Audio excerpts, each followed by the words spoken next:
Mahamati once more asked the Buddha, Bhagavan, according to what the Bhagavan has said, by carrying out the 6 paramitas one attains enlightenment, but which 6? The Buddha told Mahamati, there are 3 different kinds of paramitas: mundane, metaphysical, and transcendent. Mahamati: as for the mundane paramitas, because those who are attached to a self and what belongs to a self cling to dualities, they carry out the paramita of charity in order to enjoy the form, sound, smell, taste, and touch of other states of existence. And they do the same in regard to morality, forbearance, vigor, meditation, and wisdom for the sake of worldly powers or rebirth in the heavens of Brahma. Mahamati: as for the metaphysical paramitas, because shravakas and pratyeka-buddhas become attached to nirvana, they practice the 6 paramitas in order to enjoy the bliss of nirvana for themselves. Mahamati: as for the transcendent paramitas, because those who realize that the projections to which they are attached are nothing but perceptions of their own mind and that their own mind is thereby divided, they do not give rise to projections or become attached to other states of existence. Not letting their mind become attached to material appearances, they engage in the transcendent practice of the paramita of charity for the happiness of all beings. Not giving rise to restrictions regarding the projection of objective conditions, this is the paramita of morality. Not giving rise to the projection of patience while knowing what grasps and what is grasped, this is the paramita of forbearance. Not giving rise to the projection of practice while practicing with zeal during the 3 periods of the night, this is the paramita of vigor. Not becoming attached to the nirvana of shravakas when projections cease, this is the paramita of meditation. And examining the non-existence of the projections of one's mind with insight without falling into dualities, and transforming one's karmic body into an indestructible one, and reaching the realm of the personal realization of Buddha knowledge, this is the paramita of wisdom. 89. Mahamati once more asked the Buddha, the Bhagavan assures arhats they will attain unexcelled, perfect enlightenment no different from bodhisattvas. But why then say that those beings who attain Buddhahood are those who do not experience the dharma of nirvana? And why do you say that from the time Buddhas first attain enlightenment until the time they enter nirvana, they do not speak or respond with a single word? Or that because tathagatas are always in samadhi, they don't reason or reflect, while the work of Buddhas is performed by apparition Buddhas, or that their consciousness is momentary and subject to destruction, or that they are always accompanied and protected by Vajrapani? And why do you not point out the ultimate beginning? And how is it that the Tathagata attains the knowledge of all things yet does not escape such afflictions as karmic retribution in the form of demons and demonic deeds or karmic obstructions in the guise of Sinka Manavika, or Sundari, or an empty begging bowl? The Buddha told Mahamati, listen carefully and ponder it well, and I will tell you. Mahamati replied, wonderful, Bhagavan. May we be so instructed. The Buddha told Mahamati, I speak of complete nirvana to attract those who would engage in bodhisattva practices. And to those in this and other worlds who cultivate bodhisattva practices, but who delight in the nirvana of the shravaka path. In order to encourage him to abandon the shravaka path and turn toward the Mahayana, apparition Buddhas give these shravakas assurances, not dharmata Buddhas. Therefore, Mahamati, the assurances given to shravakas and bodhisattvas do not differ. Mahamati, what doesn't differ is the taste of liberation when shravakas and pratyeka-buddhas or Buddhas and tathagatas get rid of the obstruction of passion. Not when they get rid of the obstruction of knowledge. Mahamati, the obstruction of knowledge is purified when they see that dharmas have no self. The obstruction of passion is removed prior to this when they become accustomed to seeing that persons have no self. It is when the 7th consciousness ceases that they are liberated from the obstruction of dharmas.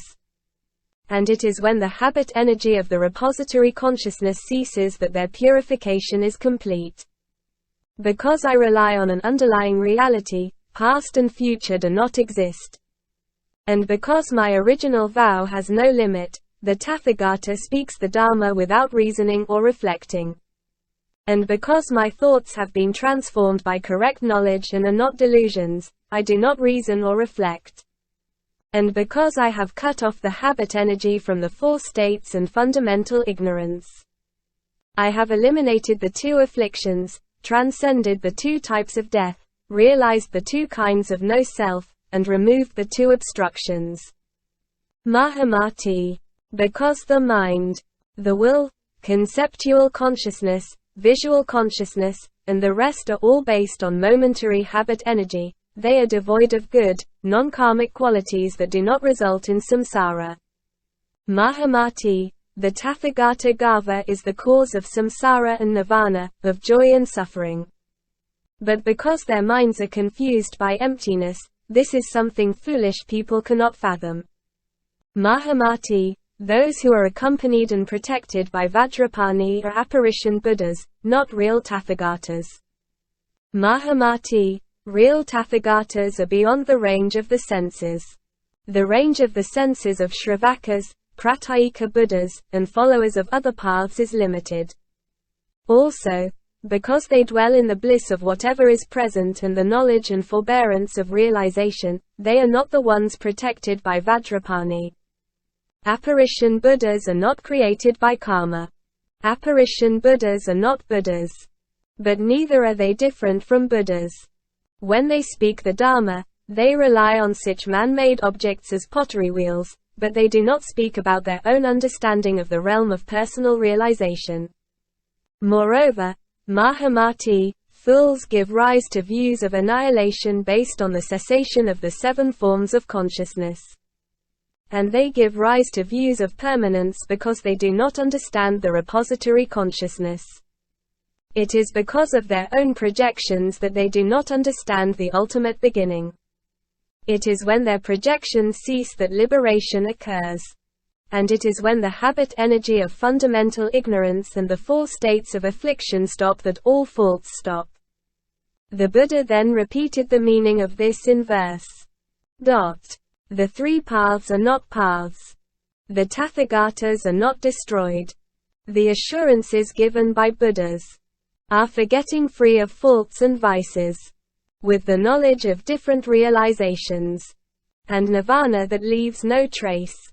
I attract those of lesser wisdom, and thus conceal my teaching. The knowledge taught by Buddhas, the paths to which they point, none of these are paths, nor are they nirvana. Desire, form, existence, and views. On these four states of which I speak, and to which conceptual consciousness gives birth, the will and repository consciousness dwell. The will and sensory consciousness, nihilists say are impermanent. Others see them as nirvana, saying they last forever. 90. Mahamati then asked in verse. Regarding bodhisattvas, whose minds are set on Buddhahood, should they consume wine or meat or onions? Why do fools desire the stench, the filth, the infamy? Why would anyone eat the favorite food of wolves and tigers? Does eating meat give rise to sin? Does not eating meat mean blessing? Please explain the sin and blessing of eating meat or not. After Mahamati had asked in verse, he once more addressed the Buddha. Bhagavan, please explain for us the vice and virtue of eating and not eating meat. For when I and other bodhisattvas, both now and in the future, explain the Dharma to beings who enjoy eating meat, we will be trying to arouse their compassion toward others. For once their compassion is aroused, whatever stage they are at will be purer and clearer, and they will attain supreme enlightenment sooner. Even those resting in the stages of shravakas and pratyeka-buddhas will quickly attain supreme enlightenment. Followers of other paths who maintain mistaken doctrines and who are attached to mistaken views of annihilation and eternity have commandments that prohibit eating meat. Can those who would protect the true teaching of the tathagatas in the world do any better while eating meat? The Buddha told Mahamati, "Excellent, most excellent. Listen and ponder it well, and I will tell you." Mahamati said, "May we be so instructed." The Buddha told Mahamati, "There are countless reasons why you should not eat meat. But I will summarize them for you. Because all beings have at some time been reborn as family members, out of your feelings for them, you shouldn't eat meat. Because butchers indiscriminately sell the flesh of donkeys and camels, foxes and dogs, cattle and horses and humans along with that of other animals, you shouldn't eat meat. And you shouldn't eat meat because animals are raised on impurities. And you shouldn't eat meat because beings become afraid when they smell its odor, like when a dog snarls in anger and fear at the sight of a chandala or domba. Also, you shouldn't eat meat because it prevents practitioners from giving rise to compassionate thoughts. You shouldn't eat meat because those fools who are fond of its stench, its filth, and its impurity are maligned. You shouldn't eat meat because it makes spells and incantations ineffective. You shouldn't eat meat because those who kill living creatures become so attached to its taste, they think about it whenever they see them. You shouldn't eat meat because those who eat meat are abandoned by the gods. You shouldn't eat meat because it makes your breath stink. You shouldn't eat meat because it causes nightmares. You shouldn't eat meat because the tigers and wolves in the forest and the wilderness can smell it. You shouldn't eat meat because it results in a lack of restraint regarding food and drink. You shouldn't eat meat because it keeps practitioners from giving rise to aversion. You shouldn't eat meat because I have often said that when you eat or drink, you should imagine you are consuming the flesh of your children or swallowing medicine. I would never approve the eating of meat. Further, Mahamati, in the past there was a king named Simhasordasa who ate all kinds of meat. But when he started eating human flesh, his ministers and subjects would not accept it. They conspired to overthrow him, and they put an end to his reign. Such are the ills of eating meat. Hence, you should not eat meat. Further, Mahamati, those who kill do so for profit. They kill creatures and sell them in the marketplace, where ignorant meat-eating people use the net of money to catch their meat.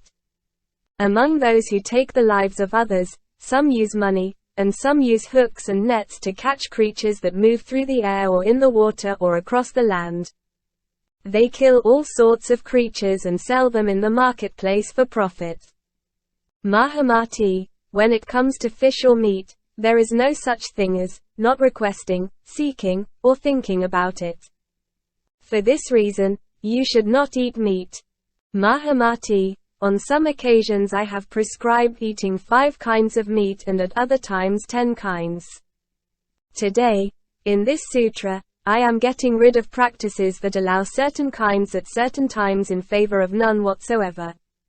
Mahamati, the Tathagata, the Arhat, the fully enlightened one has never eaten anything, much less taught others to eat fish or meat.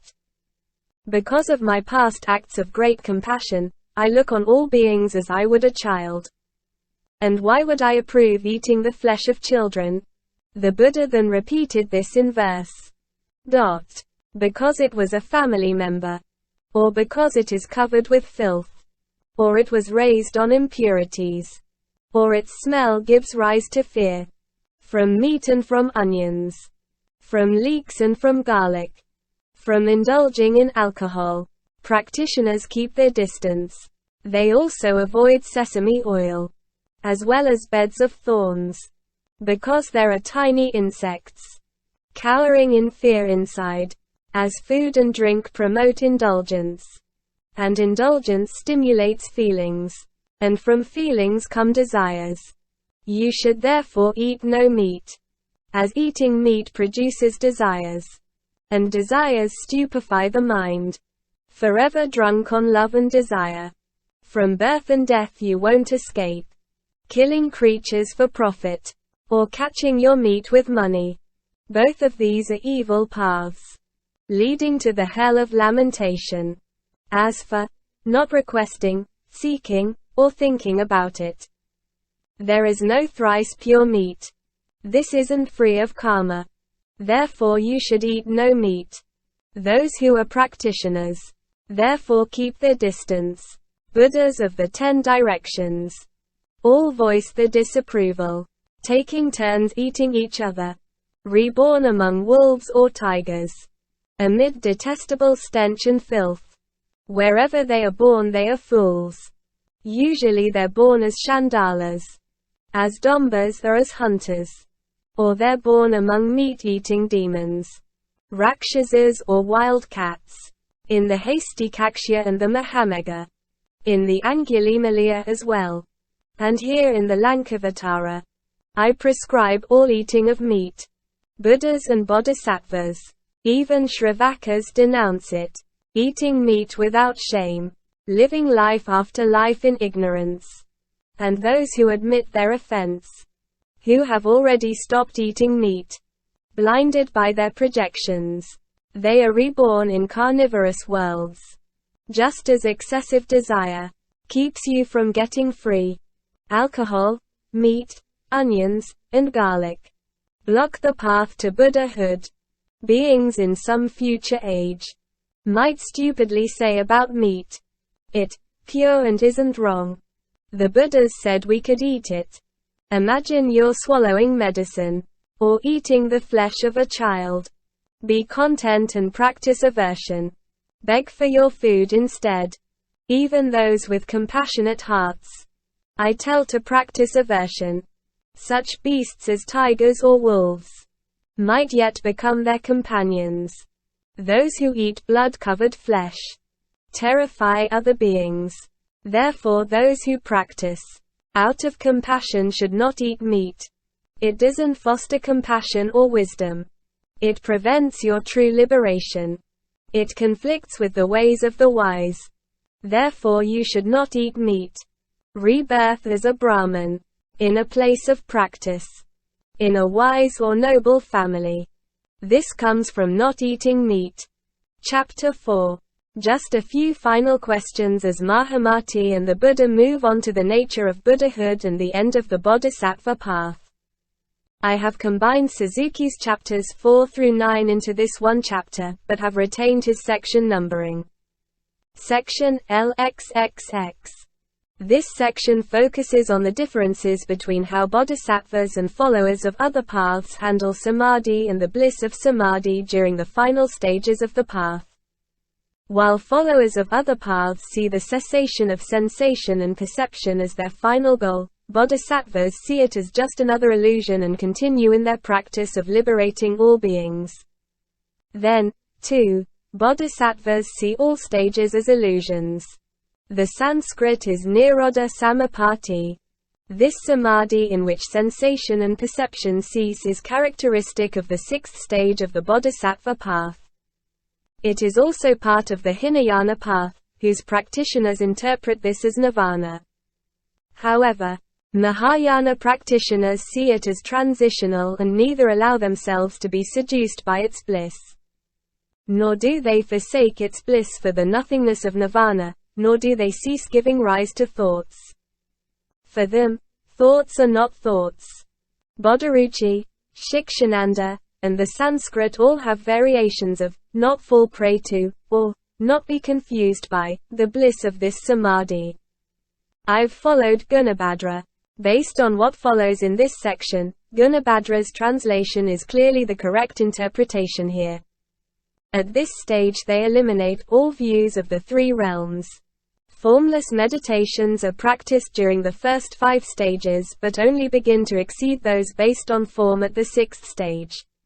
By the 7th stage all meditations are said to be formless.